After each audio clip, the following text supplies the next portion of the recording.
Nang pakiramdam ni Irish ay wala na siyang pag-asa kay Ezekiel. Nagmamakaawa siyang lumingon kay Sebastian. Said, please, we can start over. Meron tayong anak. Bago humakbang si Ezekiel palayo, muli siyang lumingon kay Irish at sinabi, Irish, bago ko makalimutan, ibalik mo sa akin ang singsing ko. Baka ibenta mo pa yan para makakuha ng magaling na abogado. Tumawa si Luke nang marinig yun. Kailan pa naging kuripot si Ezekiel para bawiin ang singsing na yon? Nag-aatubili si Irish na bitawan ang singsing, ngunit muli siyang sininghala ni Ezekiel. Huwag mo akong piliting gumamit ng dahas. Tinitigan ni Ezekiel ang waitress, at mabilis na pinuntahan ng waitress ang singsing sa daliri ni Irish. Agad na inalalayan ng dalawang NBI si Irish palabas ng venue. Hindi ito matanggap ni Irish. Ezekiel, pakiusap. Ngunit tinalikuran lang siya ni Ezekiel, kaya napalingon siya kay Denise. Denise, I'm sorry. Patawarin mo ko. Tumulo ang luha sa pisngi ni Irish. Pinapatawad na kita, Irish.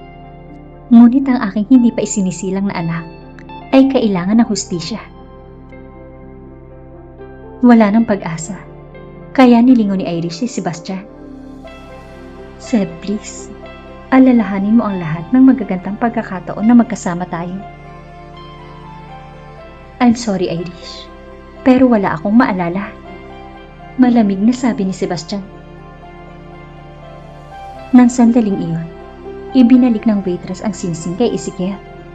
Ngunit sinabi nito sa kanya na, kunin mo ito bilang bayad ko. Hindi mo ito dapat ibenta for less than 190,000.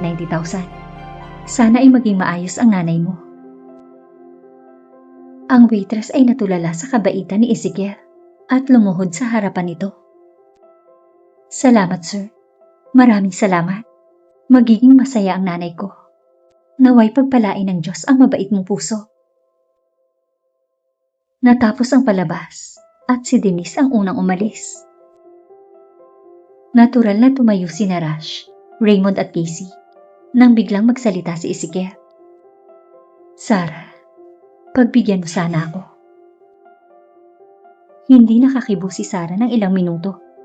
Pero bago pa siya makasagot kay Ezekiel, biglang sumingit si Rash. She doesn't want to. Tiningnan ni Ezekiel ng masama si Rash. May manners ka ba? Naniniwala ako na ang isang bodyguard should mind his own business. Umaasa si Ezekiel na hindi papanigan ni Sarah si Rash. Maganda na ang mood ni Denise dahil halos matatapos na ang dahilan ng pagbalik niya. Sa oras na matanggap ni Irish ang kanyang sentensya, babalik na si Denise sa Los Angeles. Kay Denise lamang nagkasala si Ezekiel, kaya wala siyang pakialam sa sino mang lalaking magtatangkang humarang sa kanya. Sarah, hindi ako hihigit sa 2 minuto ng oras mo. Ezekiel, sa tingin ko wala na tayong dapat pag-usapan. Nagpakawala ng malalim na hininga si Rash nang marinig ang sinabi ni Denise. Bakit parang natatakot kang kausapin ako? Marahil ay mahal mo pa rin ako. Matapang na sabi ni Ezekiel habang hindi natitinag ang titig kay Denise. Alam niyang hindi yun ang gusto niyang mangyari, ngunit yun ang tanging paraan para bigyan siya nito ng oras na makausap. Tumawa ng nakakaloko si Denise. Akala ko nagbago ka na, but you are still as proud as a peacock. Namuo ang panghihinayang sa mga mata ni Ezekiel at ang kanyang boses ay napuno rin ng panghihinayang. Sarah, 2 minuto lang, unless you want to talk more. Okay, 2 minuto. Anong sasabihin mo? Tumingin si Ezekiel sa paligid at napunta ang kanyang tingin kay Rash. Huwag dito. Sumama ka sa akin. Nagsimulang humakbang si Ezekiel patungo sa kwartong nilabasan ni Sebastian. Ano sa tingin mo? Susundan kita kahit saan. Napahinto si Ezekiel sa paghakbang at napangiti si Rush sa isang sulok. Isang idea ang pumasok sa isipan ni Ezekiel at itinuon niya ang kanyang atensyon kay Rush. Rush, kung hindi siya lalabas sa loob ng 2 minuto, malaya kang pumunta at kunin siya. Agad na napawi ang ngiti ni Rush. Magaling si Ezekiel sa larong ito at hindi ito nagustuhan ni Rush. Nilingon ni Ezekiel si Denise at tinanong ito, "Is that fair enough? Saan tayo pupunta?" "To the manager office right there." Turo ni Rush sa pinto. Naunang lumakad si Denise, ngunit naabutan siya ni Ezekiel at pinagbuksan siya ng pinto.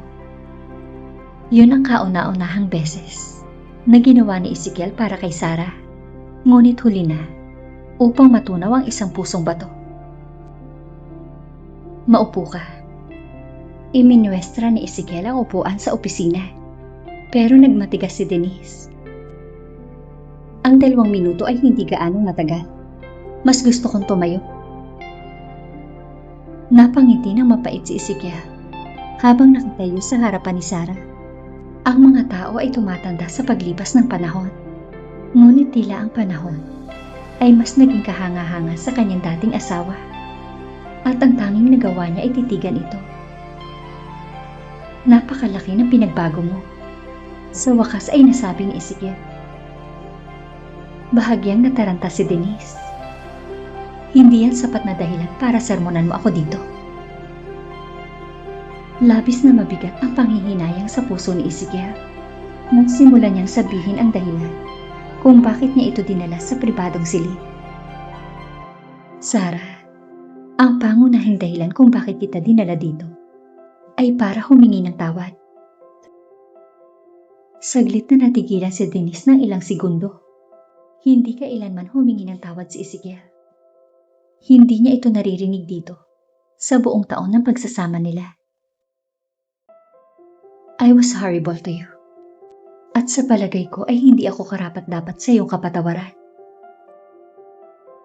Alam ni Denise na dalubhasa si Ezekiel sa mga emosyonal na laro. Nagpatuloy si Ezekiel sa pagsasalita dahil hindi niya alam ang iniisip ni Sarah ng sandaling yon. "Gayunpaman, gusto kong malaman mo na pinagsisisihan ko ang lahat ng pinagdaanan mo. Pati na ang pagkawala ng anak natin. I'm deeply sorry."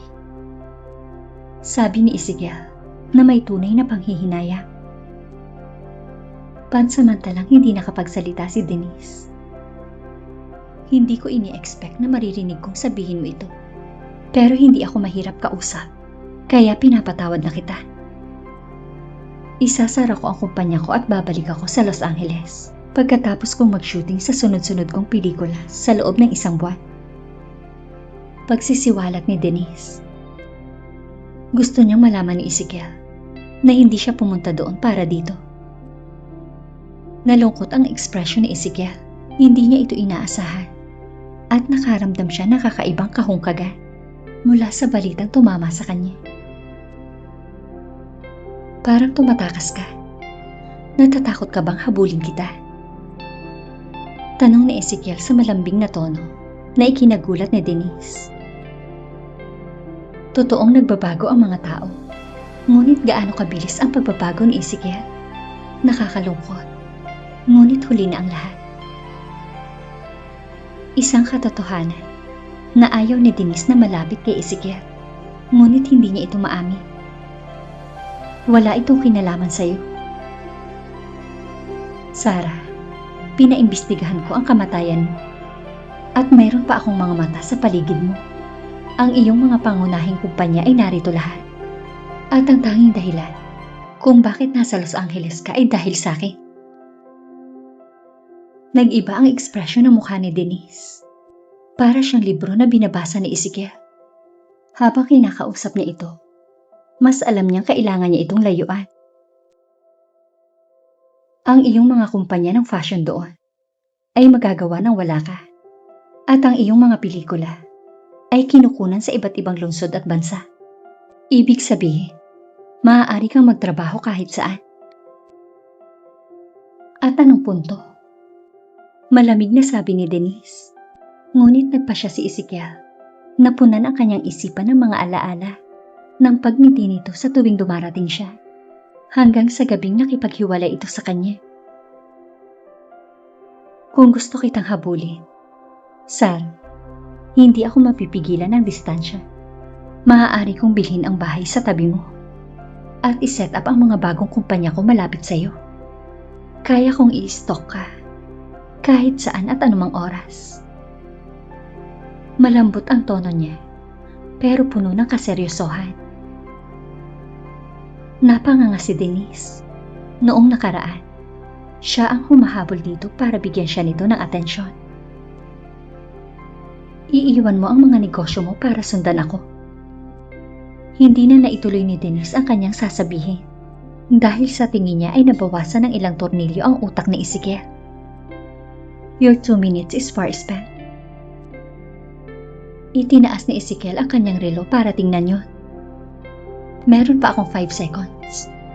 Sarah, hindi mo kailangang tumakbo dahil sa akin. Alam kong hindi ako karapat-dapat sa iyo. But please stay.